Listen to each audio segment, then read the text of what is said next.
BA पाठ प्रथम वर्ष हिंदी साहित्य प्रथम प्रश्न पत्र। प्रिय विद्यार्थियों, आज हम तुलसीदास के पदों की व्याख्या करने जा रहे हैं। पद संख्या 1 पद है आंगन फिरत घुटू रोवनी धाये। यह पद तुलसीदास की जो गीतावली है उससे संकलित किया गया है। इसमें बालक राम के स्वरूप सौंदर्य के बारे में वर्णन किया गया है। तुलसीदास जी बालक राम का वर्णन करते हुए कहते हैं कि राम आंगन में घुटनों के बल दौड़ते फिरते हैं। नील जलज तनु श्याम राम शिशु जननी निरखी मुख निकट बोलाए। नीले कमल के समान शरीर वाले राम बालक राम को माता कौशल्या ने देखा तो उसे अपने मुख के पास बुलाया। बंधुक सुमन अरुण पद पंकज अंकुश प्रमुख चिन्ह बनी आए। दुपहिया के फूल के समान लाल चरण कमलों पर अंकुश का प्रमुख चिन्ह था। उनके पैरों में घुंघरू ऐसे लटके थे मानो देखो नूपुर जनु मुनिवर कल हंसनी रचे नीड़ द्वई बाह बसाए। उनके पैरों में घुंघरू ऐसे लगते थे मानो श्रेष्ठ मुनियों रूप हंसों के लिए हाथों से घोंसले बना रखे हों। आगे कवि कहते हैं कि कटि मेखल बरहार ग्रीव दर रुचिर बाह भूषण पही नाए। बालक राम की कमर का मेखला, गले में हार और बाहों पर सुंदर आभूषण थे। और श्री वत्स मनोहर हरिनख हेय मध्य मणिगण बहुलाए। और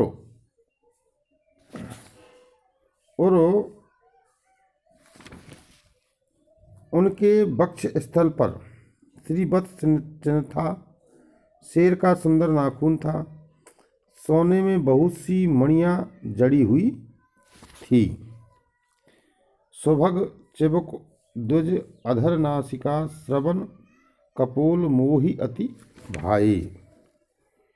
और राम की सुंदर ठोड़ी, दांत, होठ, नासिका, कान और गाल अत्यंत सुंदर, मन को भाने वाले थे। भ्रू सुंदर करुणारस पूरन लोचन मनहु जुगल जल जाए। राम उनकी जो भौहें हैं करुणा रसपूर्ण थी और नेत्र मानो दो कमल थे। बाल विशाल ललित लटकन बर बाल दशा के चिकुर सुहाए। उनके बाल्य अवस्था के केश सुंदर लगने वाले थे। वे बाल ऐसे प्रतीत होते थे मानो बृहस्पति और शनि ग्रह ने मंगल को आगे करके चंद्रमा के से मिलने अंधकार के समूह आए हों। मनु दो गुरु शनि कुछ आगे करी सिसही मिलन तम के गण आए। और आगे तुलसीदास जी उपमा देते हुए कहते हैं कि उपमा एक अभूत भई तब जब जननी पट पीत ओढ़ाए। तुलसीदास जी कहते हैं कि जब माता ने राम को पीला वस्त्र ओढ़ाया तब मुझे एक अभूतपूर्व उपमा समझ में आई। नील जलद पर उडगन निरखत तजि स्वभाव मनो तड़ित छपाए। मुझे ऐसा लगा जैसे नीले कमल पर तारे देखना छोड़कर मानो बिजली दिखाई दी हो। अंग अंग पर मार निकर मिली, छवि समूह ले ले जनु छाए। राम के एक एक अंग पर मानो कामदेव के समूह मिलकर छाए हुए हों। तुलसीदास रघुनाथ रूप गुण तऊ कहो, जो विधि हो ही बनाए। तुलसीदास जी कहते हैं कि राम के रूप और गुणों का वर्णन तो मैं तब करूं जब विधाता ने उसे बनाया हो। विधाता ने तो राम के रूप और गुण के समान कहने के लिए दूसरी चीजें बनाई ही नहीं हैं। तो इस दोहे के भीतर अवधी भाषा का प्रयोग किया है। इसमें कुछ कठिन शब्द आए हैं जो इस प्रकार से हैं। देखिए, धाये मानी दौड़े, जलज मानी कमल, तनु मानी शरीर, जननी मानी माता, निरखी मानी देखकर, बंधुक मानी दोपहिया, अरुण मानी लाल रंग का, पद पैर या चरण, अंकुश लोहे का एक शस्त्र जो लगभग एक हाथ लंबा होता है और जिसके एक सिरे पर भाले के समान नोक होती है, हाथी को हाँकने का भाला, जनु मानी मानो, नीड मानी घोंसला, कटी मानी कमर, मेखल मानी मेखला या कोंधनी, ग्रीव मानी गर्दन, उर मानी हृदय या वक्षस्थल, श्रीवत्स मानी विष्णु के वक्ष स्थल पर अंकित एक चिन्ह जो भृगु के चरण प्रहार का चिन्ह माना जाता है। हेम मानी स्वर्ण, चिबुक का अर्थ होता है ठोड़ी, द्विज का अर्थ होता है दांत, अधर मानी होठ, श्रवण मानी कान, चिकुर मानी केस और कुज मानी मंगल ग्रह, अभूत मानी जो पहले नहीं हुई थी, पट मानी वस्त्र और उडगन का अर्थ होता है तारे, तड़ित का मतलब होता है बिजली और मार निकर मानी कामदेव के समूह, जनु मानी मानो, विधि मानी विधाता या ब्रह्मा।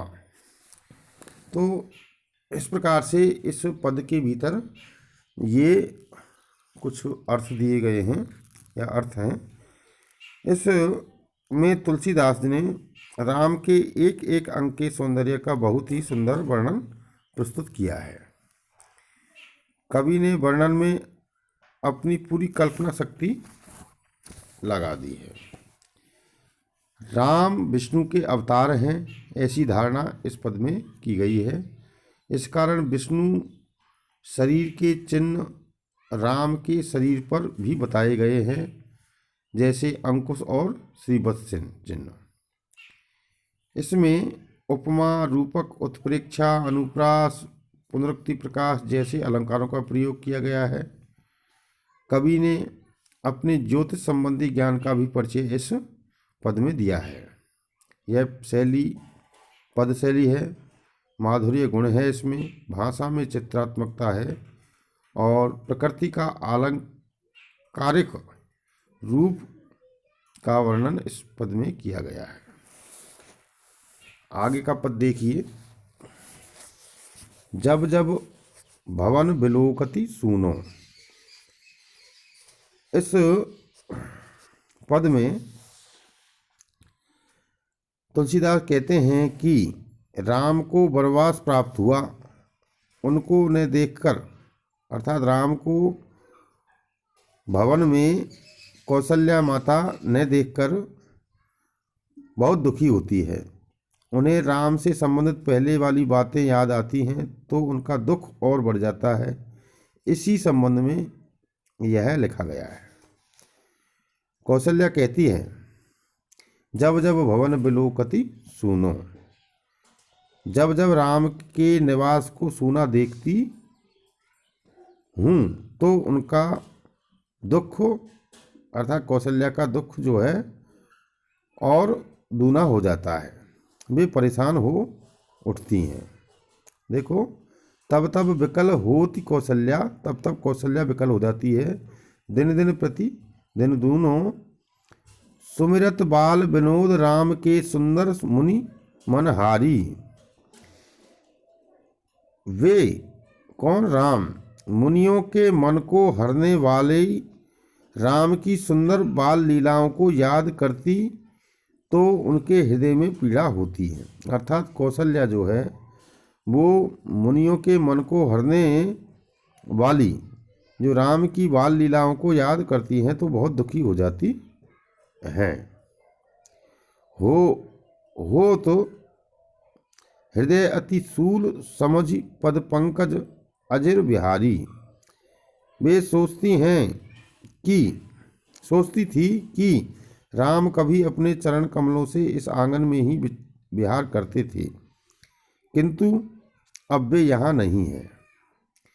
को अब प्रात कलेहू मांगत रूठ चले गो माई।